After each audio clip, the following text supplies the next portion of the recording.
I want to share is within the notification center. When you swipe on the notification center, you only get one panel here when you're on your home screen. But if you're inside any other application and you swipe down on your notification center, you can swipe to the left and you'll get all your widgets. There they are. So now you have access to all your widgets no matter where you're at in iOS, not only on your home screen. Inside of the messages application, you can now tap and hold on any of the threads of the conversation or any word, and you can now choose from different options to like or dislike, question mark, these options on the top. And you can also copy, speak, or click the more option to delete any particular section of the thread of the conversation without deleting the entire message. So you can go ahead, tap and hold, like it, share, get all those options, hit more, and delete any particular section of the thread without deleting the entire message. In iOS 10, you can also use the new dialer in a different way. So if you say you're going to call someone and you have 3D touch device, you can now 3D touch on the call button and you get the call, FaceTime video, or FaceTime audio options. So you get to choose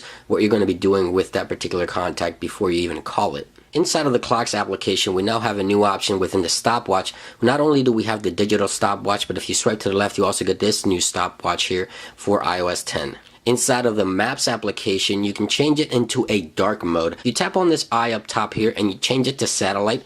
The mode goes into a dark mode. So now you have a dark mode option here for your Maps application. Not only that, but it's pretty cool here. If you look at the bottom right, you get a weather icon and weather conditions for that particular area. So as you move the map, it'll change the weather and give you the temperature of that location and what the weather is. As you can see right there, I can go ahead and browse through the maps. As you can see there, it keeps changing the icon for the weather. So very cool options inside of Maps as well. In iOS 10, you can now edit your applications individually. So if you have apps inside of a folder, you want to rearrange them, you can start rearranging those apps without disturbing anything that's happening on the home screen. So you only go into edit mode inside of the folder but not outside of the folder. So that's also a plus to have that option in iOS 10. Inside of the Photos application, if you select a photo here, you can now go into edit mode, and if you click on these three dots, you now get a makeup option which allows you to kind of write on your image just like that. You can edit the image directly on your Photos application just by using this new makeup option.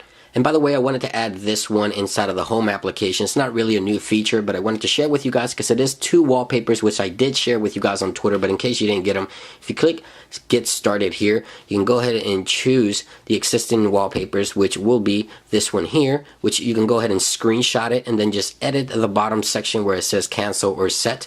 You can edit that part, and that's how I got those wallpapers on my device, by the way. Or you can choose from this one here, which is also a pretty cool wallpaper as well. So now you have those two wallpapers to choose from inside of the Home application that's new to iOS 10. When you're downloading an app on iOS 10, if you 3D touch and have a 3D touch device, you can share, cancel, or pause the download directly on the device just like so. Again, you can 3D touch to resume again and cancel the download if you wish before it's completed. A feature that Apple brought to the Notes application to the iPhone that was available on the iPad previously was the ability to hide the keyboard inside of your Notes application. So now you have the ability to just simply hide the keyboard inside of Notes, and you can go ahead and use the entire screen just like so. Now, another very cool feature about the Notes application that I wanted to share with you guys because it is very, very useful. You see this new icon at the top right there. Once you create a note, you can share that note with any contact by message, email, Facebook, Twitter, whatever. Once that person has that link, they can edit the note, and you can also edit the note, so you guys will be sharing that same note.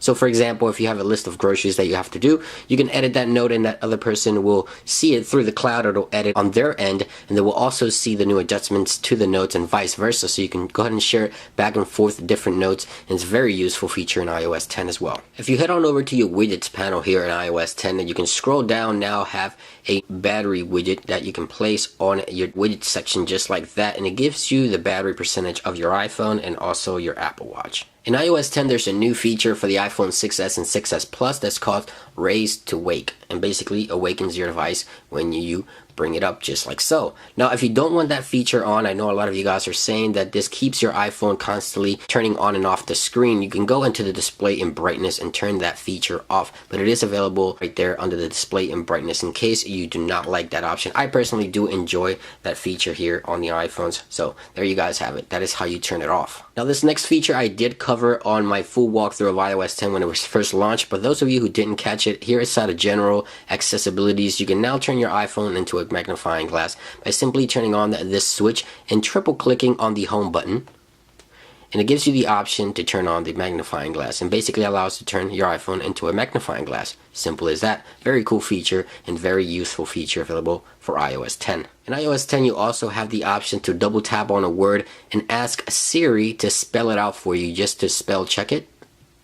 Capital H-E-L-L-O. So there you go, you now have a spell check option within these bubbles here that you also have for share and speech. Hello. By the way, if you want to turn on that speech option, which is not turned on by default, a lot of people ask me about this one, you go into the accessibilities options as well, and then you go into speech, and right here you'll find the speech select option to enable it on those bubbles that you saw on the top section of the text. Alright guys, and that about brings it into this video. Hopefully some of these new hidden features help you use iOS 10 better. I know there's some new ones there and some that you may have already known about, but there you guys have it. If you enjoy the content, like always, be sure to click that like button. Much more videos coming your way. Stay tuned. It's been iDevice Help, and I will catch you guys really soon. Peace.